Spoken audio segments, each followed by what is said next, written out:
ವೀಕ್ಷಕರೆಲ್ಲರಿಗೂ ದೈನಿಕ ರಾಶಿ ಫಲ ವಿಶೇಷ ಕಾರ್ಯಕ್ರಮಕ್ಕೆ ಸ್ವಾಗತ. ಇವತ್ತಿನ ಈ ವಿಡಿಯೋದಲ್ಲಿ ನಾವು ವರ್ಷ 2024ರ ಜನವರಿ ತಿಂಗಳಿನ 31ನೇ ತಾರೀಕಿನ ದಿನ ಮಕರ ರಾಶಿಯ ಫಲಗಳನ್ನು ತಿಳಿದುಕೊಳ್ಳಲಿದ್ದು, ಈ ದಿನ ಮಕರ ರಾಶಿಯ ಜಾತಕದವರ ಪಾಲಿಗೆ ಹೇಗೆ ಸಾಬೀತಾಗಲಿವೆ, ಈ ದಿನ ಗ್ರಹ ನಕ್ಷತ್ರಗಳ ಸ್ಥಿತಿಗತಿಗಳೇನು ಮತ್ತು ಇಲ್ಲಿ ಉಂಟಾಗಲಿರುವ ಯೋಗಗಳ್ಯಾವುವು, ಈ ಯೋಗಗಳ ಪ್ರಭಾವ ನಿಮ್ಮ ಮೇಲೆ ಹೇಗೆ ಕಾಣಿಸಿಕೊಳ್ಳಲಿದೆ, ಜೊತೆಗೆ ಈ ದಿನಗಳಂದು ನೀವು ಹೊಂದಿರಬೇಕಾದ ಎಚ್ಚರಿಕೆ ಏನು ಅನ್ನೋದೆಲ್ಲವನ್ನ ವಿಸ್ತಾರ ರೂಪದಲ್ಲಿ ಇಲ್ಲಿ ತಿಳಿದುಕೊಳ್ಳೋಣ.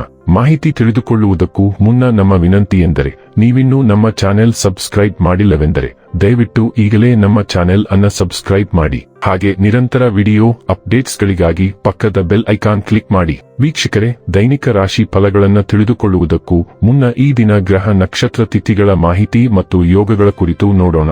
ಈ ದಿನವು ಬುಧವಾರದ ದಿನವಾಗಿರಲಿದ್ದು, ಪುಷ್ಯ ಮಾಸದ ಕೃಷ್ಣ ಪಕ್ಷದ ಪಂಚಮಿಯ ತಿಥಿ ಇರಲಿದೆ. ಪಂಚಮಿ ತಿಥಿಯು ಈ ದಿನ ಬೆಳಿಗ್ಗೆ 11:36 ಇರಲಿದ್ದು, ನಂತರದಲ್ಲಿ ಷಷ್ಠಿ ತಿಥಿ ಪ್ರಾರಂಭವಾಗಲಿದೆ. ಜೊತೆಗೆ ಈ ದಿನ ರಾತ್ರಿಯ 1:08 ಹಸ್ತ ನಕ್ಷತ್ರದ ಗೋಚರವಿರಲಿದ್ದು, ನಂತರದಲ್ಲಿ ಚೈತ್ರ ನಕ್ಷತ್ರದ ಗೋಚರ ಪ್ರಾರಂಭವಾಗಲಿದೆ. ಜೊತೆಗೆ ಈ ದಿನ ಬೆಳಿಗ್ಗೆ 11:41 ಸುಕರ್ಮ ಹೆಸರಿನ ಯೋಗ ಇರಲಿದ್ದು, ನಂತರದಲ್ಲಿ ಧೃತಿ ಹೆಸರಿನ ಯೋಗ ಪ್ರಾರಂಭವಾಗಲಿದೆ. ಇನ್ನು ಚಂದ್ರದೇವನು ಈ ದಿನ ಕನ್ಯಾ ರಾಶಿಯಲ್ಲಿ ಗೋಚರಿಸಲಿದೆ. ಅದೇ ಸೂರ್ಯದೇವನು ಈ ದಿನ ಮಕರ ರಾಶಿ ಗೋಚರಿಸಲಿದ್ದಾನೆ. ಇನ್ನು ಈ ದಿನದಂದು ಅಭಿಜಿತ ಮುಹೂರ್ತವು ಯಾವುದೂ ಇಲ್ಲ. ಇದು ಈ ದಿನದ ಗ್ರಹ ನಕ್ಷತ್ರ ತಿಥಿಯ ಕುರಿತಾದ ಮಾಹಿತಿಯಾಗಿದ್ದು, ಇದರ ಆಧಾರದ ಮೇಲೆ ನಿಮ್ಮ ದಿನಚರಿಯಲ್ಲಿಯೂ ಬದಲಾವಣೆ ಕಂಡು ಬರಲಿದೆ.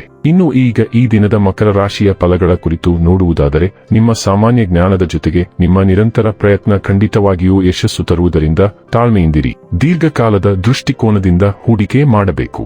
ನಿಮ್ಮ ಜ್ಞಾನ ಮತ್ತು ಒಳ್ಳೆಯ ಹಾಸ್ಯ ನಿಮ್ಮ ಬಳಿಯಿರುವ ಜನರನ್ನು ಆಕರ್ಷಿಸಬಹುದು. ಇಂದಿನ ದಿನ ಪ್ರೀತಿಯ ಬಣ್ಣಗಳಲ್ಲಿ ಮುಳುಗಿರುತ್ತದೆ, ಆದರೆ ರಾತ್ರಿಯ ಸಮಯದಲ್ಲಿ ಯಾವುದೋ ಹಳೆಯ ವಿಷಯದ ಬಗ್ಗೆ ನೀವು ಜಗಳವಾಡಬಹುದು. ನಿಮ್ಮ ಆಂತರಿಕ ಶಕ್ತಿ ದಿನದ ಕೆಲಸವನ್ನು ಉತ್ತಮಗೊಳಿಸುವಲ್ಲಿ ನಿಮ್ಮನ್ನು ಬೆಂಬಲಿಸುತ್ತದೆ. ನೀವು ಆತುರದ ನಿರ್ಣಯಗಳನ್ನು ಕೈಗೊಂಡರೆ ಮತ್ತು ಅನಗತ್ಯ ಕ್ರಮಗಳನ್ನು ಕೈಗೊಂಡರೆ ಈ ದಿನ ನಿಮ್ಮನ್ನು ನಿರಾಸೆಗೊಳಿಸುತ್ತದೆ. ಇಂದು ನೀವು ನಿಮ್ಮ ಸಂಗಾತಿಯ ಜೊತೆ ನಿಮ್ಮ ಹದಿಹರೆಯಕ್ಕೆ ಮತ್ತೆ ಹೋಗುತ್ತೀರಿ ಮತ್ತು ಆ ಮುಗ್ಧ ವಿನೋದಗಳನ್ನು ನೆನಪಿಸಿಕೊಳ್ಳುತ್ತೀರಿ. ದಿನವು ನಿಮ್ಮಿಂದ ಸ್ವಲ್ಪ ಬೇಡಿಕೆ ಇದೆ ಎಂದು ತೋರುತ್ತದೆ. ಆಕಸ್ಮಿಕವಾಗಿ ಏನನ್ನು ಬಿಡಲು ಅಥವಾ ಕ್ಷುಲ್ಲಕ ಕೆಲಸಕ್ಕಾಗಿ ನಿಮ್ಮನ್ನು ಹೊರತುಪಡಿಸಿ ಬೇರೆಯವರ ಮೇಲೆ ಅವಲಂಬಿತರಾಗಲು ನಿಮಗೆ ಸಾಧ್ಯವಿಲ್ಲ. ಆದಾಗ್ಯೂ ದಿನವು ಕೆಲವು ಉತ್ತಮ ಸುದ್ದಿಗಳೊಂದಿಗೆ ಕೊನೆಗೊಳ್ಳುತ್ತದೆ. ಆಶಾದಾಯಕವಾಗಿ ನೀವು ಮಾಡಿದ ಎಲ್ಲಾ ಪ್ರಯತ್ನಗಳಿಗೆ ಪ್ರತಿಫಲ ನೀಡುತ್ತದೆ. ಆರೋಗ್ಯ ಮತ್ತು ಸ್ವಾಸ್ಥ್ಯ ಬಗ್ಗೆ ತಿಳಿದುಕೊಳ್ಳೋಣ.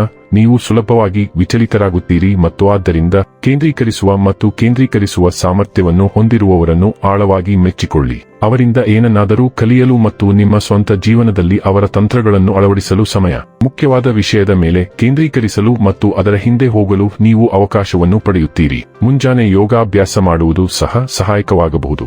ಡೈಲಿ ಲವ್ ಮತ್ತು ರಿಲೇಶನ್ಶಿಪ್ ಬಗ್ಗೆ ತಿಳಿದುಕೊಳ್ಳೋಣ. ನೀವು ಕಷ್ಟದ ಸಮಯದಲ್ಲಿ ನಿಮ್ಮ ಪ್ರೀತಿಯು ನಿಮಗೆ ಸ್ಫೂರ್ತಿ ಮತ್ತು ಶಕ್ತಿಯ ಉತ್ತಮ ಮೂಲವಾಗಿದೆ ಮತ್ತು ಇದಕ್ಕಾಗಿ ನೀವು ಅವನನ್ನು ಬಹಳವಾಗಿ ಗೌರವಿಸುತ್ತೀರಿ. ಆದರೆ ಕೆಲವು ಸಂದರ್ಭಗಳಿಂದಾಗಿ ನಿಮ್ಮಿಬ್ಬರ ನಡುವೆ ತಪ್ಪು ತಿಳುವಳಿಕೆ ಮೂಡಿದೆ ಮತ್ತು ಬಿರುಕು ಹೆಚ್ಚು ಆಳವಾಗುತ್ತಿದೆ. ಎಲ್ಲವೂ ಬೀಳುವ ಮೊದಲು ಆಳ್ವಿಕೆಯನ್ನು ಎಳೆಯಿರಿ. ವೃತ್ತಿ ಮತ್ತು ಹಣ ಬಗ್ಗೆ ತಿಳಿದುಕೊಳ್ಳೋಣ. ಕಳೆದುಹೋದ ಸಂಪತ್ತನ್ನು ನೀವು ಅನಿರೀಕ್ಷಿತವಾಗಿ ಮರಳಿ ಪಡೆಯುತ್ತೀರಿ. ಇದರಿಂದ ನಿಮ್ಮ ಎಲ್ಲಾ ಹಣಕಾಸಿನ ಬದ್ಧತೆಗಳನ್ನು ನೀವು ಸುಲಭವಾಗಿ ಪೂರೈಸುತ್ತೀರಿ. ಇದು ನಿಮ್ಮ ಪ್ರಸ್ತುತ ಆರ್ಥಿಕ ಸ್ಥಿತಿಗೆ ಅಗತ್ಯವಾದ ವಿರಾಮವನ್ನು ಸಹ ನೀಡುತ್ತದೆ. ಆದಾಗ್ಯೂ ವಿವೇಕದಿಂದ ಖರ್ಚು ಮಾಡಿ, ಏಕೆಂದರೆ ಈ ಹಣವು ಖಾಲಿಯಾಗಿದ್ದರೂ ನಿಮ್ಮ ಜವಾಬ್ದಾರಿಗಳು ಅಷ್ಟು ಸುಲಭವಾಗಿ ಬಿಡುಗಡೆಯಾಗುವುದಿಲ್ಲ. ನೀವು ಸ್ವಲ್ಪ ಮೊತ್ತವನ್ನು ಉಳಿತಾಯವಾಗಿ ಇಟ್ಟುಕೊಳ್ಳಬೇಕು.